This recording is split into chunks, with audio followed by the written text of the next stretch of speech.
Hello guys, today's topic is past conditional type 2. In this video we will talk about type 2 past conditional sentences. And before starting this video I must say if you are new on my channel and still didn't subscribe it, please subscribe and watch the video till the last. In this slide guys you can see two structure we have. First is if plus subject plus verb plus object plus comma plus subject plus would plus V first plus object, and second is if plus subject plus verb plus object plus comma plus subject plus would be plus V first ing plus object. अब ये structure कैसे use होंगे, कहाँ इस्तेमाल करना है, इस video में हम यही सीखेंगे. मोटी मोटी बात आपको ध्यान में ये रखनी है कि सब्जेक्ट चाहे कुछ भी हो आपको हेल्पिंग वर्ब वर लगानी है. यानी कि सब्जेक्ट चाहे सिंगुलर हो या प्लूरल हो, हेल्पिंग वर्ब आपको वर ही लगानी है. He she it plus were, I we you they plus were. दूसरा मैं आपको बताऊंगी कि कब वुड वी फर्स्ट आएगा और कब would be V first ING आएगा. ये बात हम आगे की स्लाइड में करते हैं. देखिए यहां पर आपका जो यहाँ पे कुछ सेंटेंसेस है और यहाँ पे टाइप है स्टेट ऑफ बीइंग का. अब स्टेट ऑफ बीइंग क्या होता है पहले हम इसको समझने की कोशिश करेंगे. स्टेट ऑफ बीइंग का मीन ये है कि जो स्पीकर है वो प्रेजेंट टाइम पे एक इमेजिन करता है जिसको हम कहते हैं हाइपोथेटिकल कंडीशन, यानी कि अनरियल कंडीशन. ऐसी कंडीशन जो एक्चुअल में कभी पॉसिबल हो ही नहीं सकती है. वो प्रेजेंट में रह करके पास्ट की इमेजिन करता है. कैसे, ये हम कुछ सेंटेंसेस के थ्रू समझने की कोशिश करते हैं. पहला सेंटेंस है अगर मैं एक लेखक होता तो मैं कुछ संक्षिप्त कहानियां लिखता. यानी कि यहाँ जो स्पीकर है एक्चुअल में वो लेखक नहीं है, लेकिन वो इमेजिन कर रहा है कि अगर मैं लेखक होता तो मैं कहानियां लिखता. ये ऐसे सेंटेंसेस हम कई बार यूज करते हैं. अब देखिए स्ट्रक्चर में हमने सीखा था कि ये सारे सेंटेंसेस इफ से शुरू होंगे और दूसरा सब्जेक्ट चाहे कुछ भी हो आपको हेल्पिंग वर्ब वर लगानी है. तो according to structure we have subject I, यानी कि मैं को इंग्लिश में आई बोलेंगे और स्टार्ट कैसे करेंगे if I were. If I were object क्या है writer, if I were a writer. ये है condition, it's a conditional sentence. And first part is condition if I were a writer comma तो मैं कुछ संक्षिप्त कहानियां लिखता. अब आपको जब आपने वर यूज किया है कंडीशनल सेंटेंस में इसके पार्ट 1 में, तो पार्ट 2 में जो रिजल्ट है वहां आपको वुड लगाना है. ये ग्रामर का रूल है. तो इसका इंग्लिश बनेगी मैं कुछ संक्षिप्त कहानियां लिखता. I would write some short stories. Clear. Next है अगर मैं अंग्रेजी का अध्यापक होता तो मैं अंग्रेजी पढ़ाता. If I were an English teacher. If I were clear है. अब ऑब्जेक्ट है हमारा एन इंग्लिश टीचर, तो if I were an English teacher और यहाँ पे हमें कॉमा लगानी है. कई बार क्या होता है कि कुछ जो मेंबर्स होते हैं वो कॉमा की जगह देन का यूज करते हैं. देखो देन का कंसेप्ट ऐसा है कि स्पोकन में तो कुछ भी चल जाता है, आप यूज कर सकते हैं, लेकिन जब आप राइटिंग करते हैं तो राइटिंग में आपको ग्रामर के रूल प्रॉपर फॉलो करने चाहिए, तभी आपकी इंग्लिश करेक्ट होगी. और अगर आप यहाँ कॉमा की जगह देन का इस्तेमाल करेंगे तो आपका सेंटेंस टोटली गलत हो जाएगा. तो आपको क्या बनाना है sentence if I were an English teacher comma I would teach English. अब आपको ट्रिक क्या याद रखनी है, ट्रिक बस इतनी सी है कि पार्ट 2 के कंडीशन सेंटेंस में वर आता है कंडीशन वाले कैटेगरी में और वर के साथ में आपको वुड या वुड बी का यूज करना है. अब वुड का यूज कैसे हुआ यहाँ पे, क्योंकि सेंटेंस को देखिए, सेंटेंस की फीलिंग देखिए. मैं ऐसा करता, अगर ऐसा होता तो मैं ऐसा करता. अगर मैं डॉक्टर होता तो मैं इलाज करता.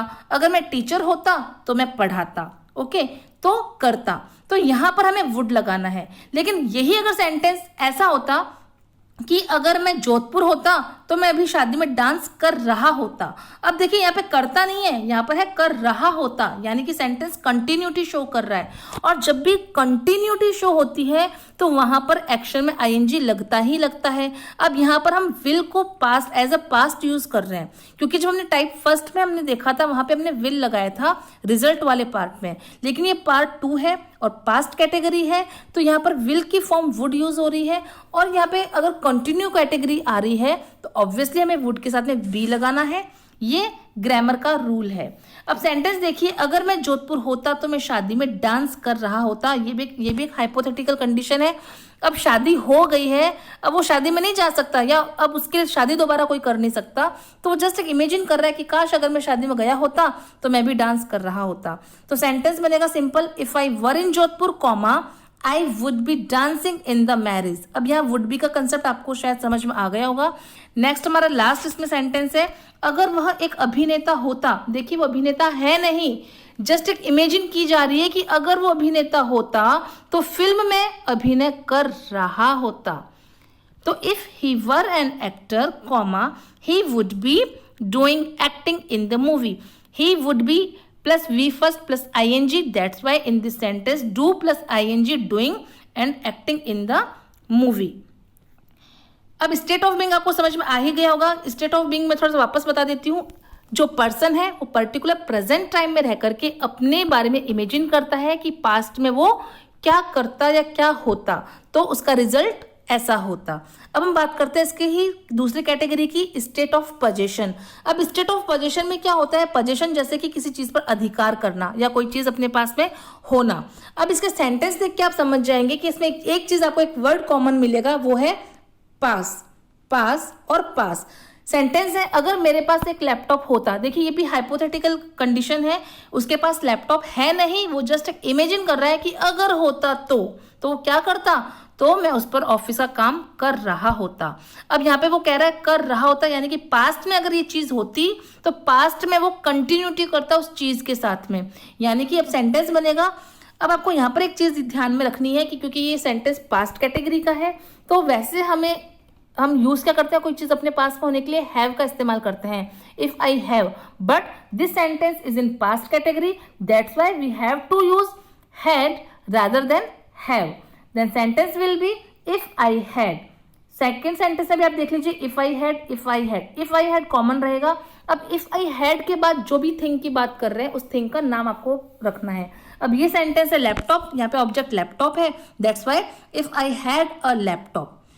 नेक्स्ट सेंटेंस की पहले बात कर लेते हैं, बस का पहला पार्ट समझ लेते हैं।